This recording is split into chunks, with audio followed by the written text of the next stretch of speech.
name is Amanda McCoy, and I'm going to give an informative speech about the history of nursing. So, every person in this room will sometime in their life come in contact with a nurse, whether through hospitalization, a doctor visit, emergency room visit, or a clinic. I'm going to explore with you all a brief history of nursing.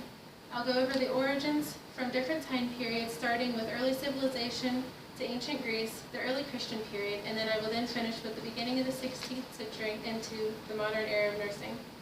According to Carol Taylor in the Fundamentals of Nursing, many people in early civilizations believed in animism. This is a belief that attempted to explain changes in bodily functions. So good spirits brought on good health, while evil spirits brought on illness or death. The role of the nurse was usually filled by the mother of the family. She would care for her family through sickness with physical care or herbal remedies, and this tradition is actually still alive today. The nurse's role in ancient Greece was more focused on the community than just at home. In the Fundamentals of Nursing, Taylor and her colleagues stated that temples were the center of medical care, and they believed that illness was brought on by sin and the God's displeasure. The word disease literally means dis-ease. Nurses cared for the ill in the home and community, and they also served as nurse midwives. In the early Christian period, that spanned from the beginning of Christianity to 325 AD, nurses had a clearly defined role in society, a more formal role. According to Taylor and her colleagues, deaconesses made the first organized visits to the ill, and male members of religious orders gave nursing care to the ill and buried the dead. Carol stated that in large hospitals and nursing care were implemented in what is modern-day Israel during the massive pilgrimages during the Crusades. In the Fundamentals of Nursing, Carol Taylor and Associates stated that the beginning of the 16th century marked a time period where less focus was on religious duty for nursing care, and it was a period of knowledge and exploration. This led to a shortage of people to care for the ill, and to fix this problem, they recruited women that had been charged with crimes to be nurses in lieu of jail sentences. And they didn't provide the same quality of care as someone who pursued the career with a passion for helping others. Nursing as a career began to get a negative reputation and became undesirable for women who came from respectable families. Modern nursing began with a woman by the name of Florence Nightingale in the mid-1800s and has been advancing ever since. According to Carol Taylor, Florence Nightingale was born in 1820 in England to a wealthy family, and her family opposed her pursuing her passion for nursing.